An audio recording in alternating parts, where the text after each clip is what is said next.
नमस्कार दोस्तों, मैं विनोद। आप सभी का एक बार फिर से बहुत बहुत स्वागत है। तो दोस्तों, आप सभी को यहाँ पर एक पिक्चर दिखाई दे रहा है।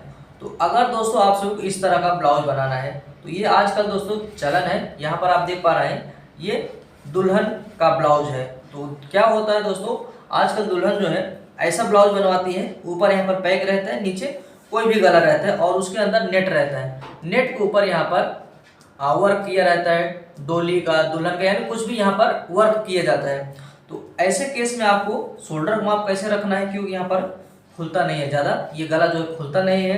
तो शोल्डर का माप आपको कैसे परफेक्ट तरीके से रखना है, आर्म होल का माप कैसे परफेक्ट तरीके से रखना है, तो आज के वीडियो में मैं पूरा डिटेल में समझाऊंगा। आप वीडियो में पूरा कंटिन्यू बने रहिएगा। अगर आपको ऐसा ब्लाउज बनाना है तो बहुत आसानी से आप कटिंग कर पाएंगे। तो अब आप सभी मेजरमेंट समझिए, क्योंकि आपको मेजरमेंट सबसे अच्छे से समझना पड़ेगा अगर आपको ऐसा ब्लाउज कटिंग करना है। तो देखिए दोस्तों, इसमें हम ब्लाउज का लंबाई ले रहे हैं 14 इंच का, चेस्ट माप है 40 इंच, ये हैवी साइज में है, कमर का माप है 34 इंच। अब दोस्तों शोल्डर का माप, आपको अगर ऐसा ब्लाउज बनाना है तो शोल्डर का माप जो है ना, बॉडी मेजरमेंट का माप लीजिएगा। ठीक है, तो इसमें शोल्डर का माप है 15 इंच का। ठीक है, तो आपको इस तरह से बॉडी मेजरमेंट का माप ले लेना है, जो भी आए आपका कटिंग करते वक्त वही माप लगेगा। और दोस्तों स्लीव की लंबाई है इसमें 9.5 इंच। और आर्म होल को माप कटिंग करने के लिए आपको कौन सा माप लगेगा, मोहरी के गोलाई का। तो इसमें मोहरी की गोलाई है 13.5 इंच। यानी आपको अगर ऐसा ब्लाउज कटिंग करना है तो आपका आर्म होल का माप लगाने के लिए आपको मोहरी का माप लगेगा। तो इसमें जो है 13.5 इंच का है। और दोस्तों सामने का गला हम इसमें खोलेंगे 6 इंच, बैक साइड में ऊपर का रहेगा 3 इंच, नीचे हम अलग से कटिंग करेंगे 7 इंच 8 इंच, जो भी आए वो हम कटिंग करते वक्त देख लेंगे। ठीक है, तो कुछ इस तरीके से हमारा मेजरमेंट है। अब आप सभी ध्यान से देखिएगा किस तरह से कटिंग करना है। तो यहाँ पर आप सभी देख पा रहे हैं, हम यहाँ पर फोल्ड कर लिए हैं। प्रिंसेस ब्लाउज कटिंग में आपको सबसे पहले बैक साइड का ही कटिंग करना है। तो यहाँ पर हम बैक साइड का कटिंग कर रहे हैं। तो लंबाई है 14 इंच, 1 इंच प्लस करेंगे, 15 इंच पर हमें निशान लगाना है। तो ये हो जाएगा दोस्तों हमारा लंबाई का माप। अब यहाँ पर आएंगे आर्म होल के माप पे। तो आर्म होल के माप में अब आपको समझना है कुछ चीजें। तो आपको क्या देखना है, आपका जो भी मोहरी का गोलाई है, तो जैसे इसमें 13.5 इंच है, तो 13.5 इंच है, तो हमें क्या करना है दोस्तों, इसमें आधा इंच प्लस करना है, क्योंकि यहाँ पर शोल्डर हमें बढ़ाना है और नीचे हमें डाउन करना रहेगा। तो आधा इंच प्लस कर देंगे तो ये हो जाएगा दोस्तों 14 इंच। ठीक है, तो अब क्या करेंगे, 14 का हाफ कर देंगे, 14 का हाफ कर देंगे, ये हो जाएगा 7 इंच। अब हमें सीधा 7 इंच पर आर्म होल का माप लगा देना है। तो आप इस तरह से अगर आपको ब्लाउज कटिंग करना है तो आपको निशान लगाना है। ये हो जाएगा दोस्तों हमारा आर्म होल का माप। गले की चौड़ाई में आएंगे तो गले की चौड़ाई हमें रखना है 2.5 इंच पर। अब आ जाएंगे हम शोल्डर के माप में। तो शोल्डर के माप में अब आपको क्या ध्यान देना है, जैसे कि हमने बॉडी मेजरमेंट का माप लिया है, ये है 15 इंच, इसका हाफ कर लेंगे, इसका हाफ कर लेंगे, हो जाएगा 7 इंच। देखिए दोस्तों, हम यहाँ गला जो है नीचे लगभग 3 इंच खोलेंगे, तो इसलिए हम पूरा जितना हमें आया है उतना ही लेंगे। अगर यहाँ पर अगर आपको खोलना नहीं है, पैक रहेगा पूरा, तब आपको इसमें एक्स्ट्रा मार्जिन बढ़ाना है, जो हम सिलाई मार्जिन ऐड करते हैं। ठीक है, इसमें हम 3 इंच खोलेंगे, तो इसलिए हम जो भी हमारा शोल्डर का माप आया उसका हाफ करके वही लगाना है। तो 15 है तो उसका हाफ कर लेंगे 7.5 इंच।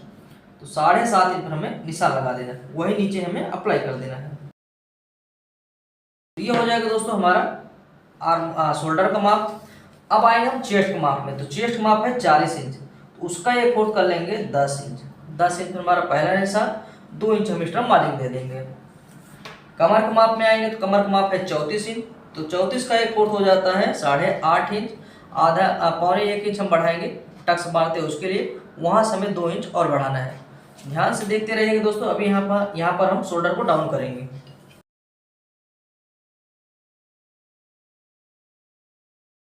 तो ये हो जाएगा हमारा माप।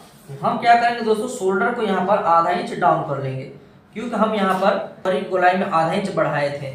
तो हम इसीलिए बढ़ाते हैं क्योंकि हमें शोल्डर जो है डाउन करना पड़ता है। अगर हम शोल्डर को यहाँ चौड़ाई में कटिंग करते हैं तो इस तरह से हमें आधा इंच डाउन करना पड़ता है शोल्डर किस तरफ। ठीक है, इस तरह से हमारा निशान आएगा और यहाँ पर इस तरह से हम गोलाई का शेप दे देंगे। तो ये हो गया हमारा बैक साइड का गोलाई का निशान। तो हमारा पूरा प्रॉपर तरीके का निशान लग चुका है बैक साइड का। तो आपको इस तरह का अगर ब्लाउज बनाना है पैक में तो इसी तरह से आपको निशान लगाना पड़ेगा, तभी परफेक्ट तरीके से बैठेगा बॉडी के ऊपर। अन्यथा यहाँ पर आपका पैक हो जाएगा अगर आप शोल्डर का माप प्रॉपर तरीके से नहीं लगाएंगे और आर्म होल का माप परफेक्ट तरीके से नहीं लगा पाएंगे तो। ठीक है, चलिए अब इनसे कटिंग करते हैं, फिर आपको फ्रंट साइड पे कटिंग करके समझाएंगे।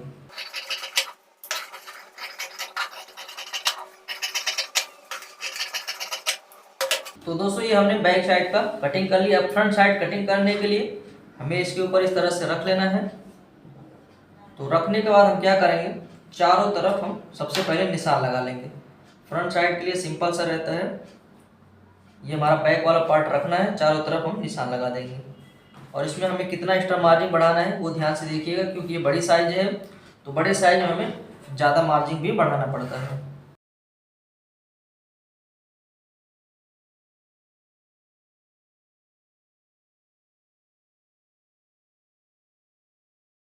तो दोस्तों आप सभी यहाँ पर देख पाएंगे जो हमारा बैक साइड वाला निशान वही हमने यहाँ पर छाप दिया है।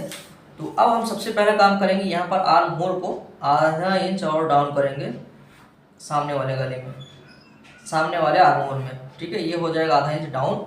तो यहाँ पर हमें एक्स्ट्रा मार्जिन बढ़ाना है, यहाँ पर हम बढ़ा देंगे 3 इंच, यहाँ पर ऊपर 1 इंच, नीचे हमें बढ़ा देना है 1.25 इंच, और हम इस तरह से सीधी लाइन खींच देंगे।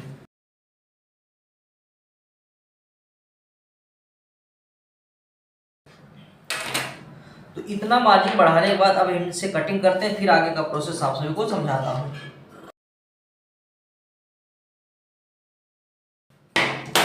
तो इधर का कटिंग करने से पहले दोस्तों हम क्या करेंगे, यहाँ पर ये देखिए, यहाँ पर हमें 5 इंच पर निशान लगाना है और इधर 2 इंच पर निशान लगा करके फिर इस तरह हमें डाउन कर देना है ऐसे। अब इसे हम यहाँ पर इस तरह से कटिंग करेंगे। देखिए दोस्तों, यहाँ पर हमने कम कर दिया क्योंकि यहाँ पर हमें एक्स्ट्रा मार्जिन नहीं चाहिए, यहाँ पर हमें बड़ा चाहिए क्योंकि हम बीच में टक्स लगाते हैं, तो इसके लिए हम यहाँ पर बढ़ाए हैं। और आर्म होल को हमने डाउन कर दिया है पहले ही। अब हम गले की लंबाई के माप में आएंगे। तो जैसे कि हमारा गले की लंबाई 6 इंच है तो हम 6.5 इंच पर निशान लगाएंगे, आधा इंच बढ़ा करके। और आपको ध्यान देना है, जब भी आप माप लेते हैं, अगर आप सीधा लेते हैं तो सीधा कटिंग करते वक्त लगाइए, तिरछा लेते हैं तो तिरछा लगाइए। ठीक है, उसके बाद हम यहाँ पर गोल गले का शेप ड्रॉ कर देंगे।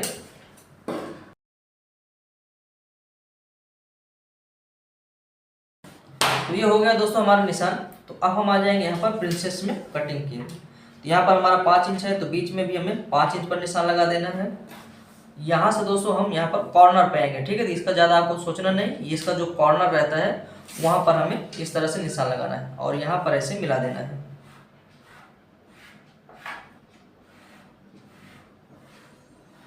इस तरह से हमें मिलाना है।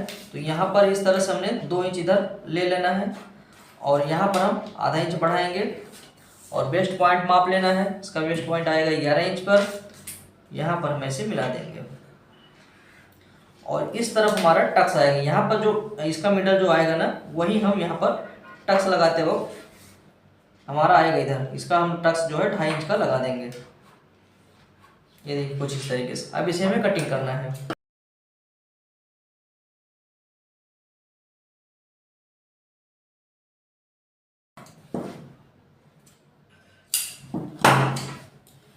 तो दोस्तों यहाँ पर हमने कटिंग कर दिया है। आई होप आप सभी समझ गए होंगे। आपको अगर इस तरह का ब्लाउज बनाना है दुल्हन वाले में, तो किस तरह से आप सभी को शोल्डर का माप रखना है, आर्म होल का माप रखना है, मैंने आपको पूरा डिटेल में समझा दिया। इसमें ज़्यादा दोस्तों कुछ बताने का था नहीं, सिर्फ हमें मेन प्रोसेस था क्या, शोल्डर का माप और आर्म होल का माप कैसे आपको लगाना चाहिए। और इसमें हमें स्लीव की कटिंग नहीं समझा रहा हूँ, नॉर्मल है, बाकी ब्लाउज में मैं आपको समझाया था। तो अगर आप सभी को जानकारी समझ में आया हो, पसंद आया तो वीडियो को जरूर लाइक करना। चैनल को अभी तक सब्सक्राइब नहीं किया, चैनल को जरूर सब्सक्राइब कर लेना। और दोस्तों हम यहाँ पर 3 इंच डाउन करके कटिंग कर लेंगे, वो हमारा सिंपल सा है, आप सभी समझ सकते हैं। और नीचे हमारा ये गला ड्राइंग हो जाएगा। और ये यहाँ पर दोस्तों हम कैनवास के ऊपर कटिंग करेंगे। ठीक है, इस तरह से हमारा निशान आएगा, ये देखिए ऐसे और ऐसे। चलिए दोस्तों मिलते हैं नेक्स्ट वीडियो में।